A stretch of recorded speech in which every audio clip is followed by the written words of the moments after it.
കൊല്ലം വെളിനല്ലൂർ പഞ്ചായത്തിൽ ജൈവമാലിന്യം ശേഖരിക്കുന്നതിന് ബക്കറ്റുകൾ സ്ഥാപിക്കുന്ന പദ്ധതിയുടെ പേരിൽ പിരിവ് നടത്തിയ 2 പേരെ പൂയപ്പള്ളി പോലീസ് പിടികൂടി.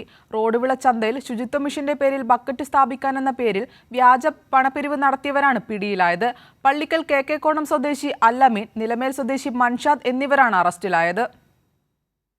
വെളിനല്ലൂർ ചന്തയ്ക്ക് സമീപം പ്രവർത്തിക്കുന്ന കടകളിലെത്തി ബക്കറ്റ് സ്ഥാപിക്കുന്നതിന് 3 ബക്കറ്റിന് 1500 രൂപയാകുമെന്നും 2 ഗഡുക്കളായി പണമടച്ചാൽ മതിയെന്നും ബക്കറ്റ് സ്ഥാപിച്ചില്ലെങ്കിൽ പിഴ അടയ്ക്കേണ്ടി വരുമെന്നും വ്യാപാരികളോട് ഇവർ പറഞ്ഞിരുന്നു. 2 വ്യാപാരികൾ ആദ്യ ഗഡുവായി 700 രൂപ വീതം നൽകി. ഇതിനിടെ ഇവരുടെ പെരുമാറ്റത്തിൽ സംശയം തോന്നിയ നാട്ടുകാർ വെളിനല്ലൂർ ഗ്രാമപഞ്ചായത്ത് പ്രസിഡന്റ് അൻസറിനോട് വിവരം അന്വേഷിച്ചു. പണപ്പിരിവിന് ആരെയും നിയോഗിച്ചിട്ടില്ലെന്ന് പ്രസിഡന്റ് അറിയിച്ചതോടെ നാട്ടുകാർ ഇവരെ തടഞ്ഞുവെച്ച് പൂയപ്പള്ളി പോലീസിന് കൈമാറുകയായിരുന്നു. ചോദ്യം ചെയ്യലിൽ ഇവർ മറ്റു പല സ്ഥലങ്ങളിലും ഇതേ മാതൃകയിൽ പിരിവ് നടത്തിയിട്ടുണ്ടെന്ന് സമ്മതിച്ചു.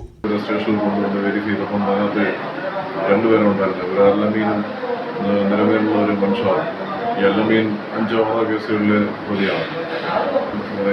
ചോദ്യം ചെയ്തപ്പോൾ ഇത് ഇങ്ങനെ നോട്ടീസ് രാജ്യമായി ഉണ്ടാക്കിയിട്ട് ഇങ്ങനെ പിരിവിനായിട്ട് ഇറങ്ങിയാണെന്ന് മനസ്സിലായി. 2 പേരെ അറസ്റ്റ് ചെയ്യും, അവരെ റിമാൻഡ് ചെയ്തിട്ടുള്ളതാണ്.